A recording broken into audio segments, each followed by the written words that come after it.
Hi. சென்னையில் போரூரில் ரொம்ப தாழ்த்தப்பட்ட ஒரு பொண்ணு, ஓகேங்களா? ஸோ அவங்க வந்து என்ன பண்ணியிருக்காங்கன்னா, பானிபூரி வாங்கிட்டு ஒரு வீட்டு கடையில் உட்காந்து சாப்பிட்லாம் நல்லா இருக்குன்றதுக்காக போய் உட்காந்துருக்காங்க சாப்பிட்றதுக்காக. ஸோ அந்த வீட்டோட ஓனர் என்ன பண்ணியிருக்காங்க பார்த்தீங்கன்னா, அவங்க வச்சுட்டு இருந்த அரிசி பருப்பு அப்புறமா கட்டையெல்லாம் எடுத்து அவங்கள அடித்து கிட்டத்தட்ட ஒரு 13 தையல் போட்டிருக்காங்க. இதெல்லாம் நியாயமா? கரெக்டாக இருக்கா? உங்களுக்கு பிடிக்கலன்னா நீங்கள் வந்து இல்லைங்க நீங்கள் போயிடுங்க, வேறு எங்கேயாச்சும் உட்காந்து சாப்பிடுங்க அப்படின்னு சொல்லியிருக்கலாம். ரீசனாக சொல்லி தான் கண்டிப்பாக அவங்க போயிருப்பாங்க.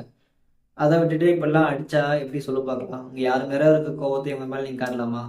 தப்பு இல்லையா? ஸோ இதே மாதிரி என் லைஃப்ல ஒன்று நடந்திருக்கு. என்னன்னு பார்த்தீங்கன்னா, எங்கன்னு ஃபர்ஸ்ட் பார்ப்போம். மோர்நல்லி. நான் வந்து மோர்நல்லியில் படிச்சிருக்கேன். அங்க பார்த்தீங்கன்னா, கண்டிப்பா அங்க இருக்க எல்லாருக்குமே தெரியும் இந்த நியூஸ். என் கூட படிச்ச எல்லாருக்கும் கிட்டத்தட்ட 1000 பேருக்கு மேல தெரியும். அங்க வந்து அவங்க ஆனா இவங்களுக்கு வந்து கொஞ்சமா சொன்னா டக்குன்னு புரிஞ்சுக்க மாட்டாங்க. அவங்க கொஞ்சம் மூளை வளர்ச்சியும் கம்மின்னு வச்சுக்கோங்களேன். டக்குன்னு அண்டர்ஸ்டாண்ட் ஆகாது. நம்ம பண்றது சரியா தப்பான்னு தெரியாது. ஆனா நல்லா வயசான ஆளுங்க. அவருக்கு பொண்ணு தான். ஆனா வந்து எப்படி சொல்றது எனக்கு தெரியல. பக்கத்து நிலத்துல வந்து இப்போ தொடப்பெல்லாம் கிழிப்பாங்க, ஓகேங்களா? தொடப்பம் கிழிக்கிறது வந்து அந்த தொடப்பத்தை எடுத்துட்டு வந்திருக்காங்க கிழிக்கணும்னு சொல்லிட்டு அந்த ஓலைய. அந்த நிலத்தோட ஓனர் என்ன பண்ணியிருக்காங்கன்னு பார்த்தீங்கன்னா, எடுத்துட்டு எடுத்துட்டு ரொம்ப தூரம் வந்துட்டாங்க.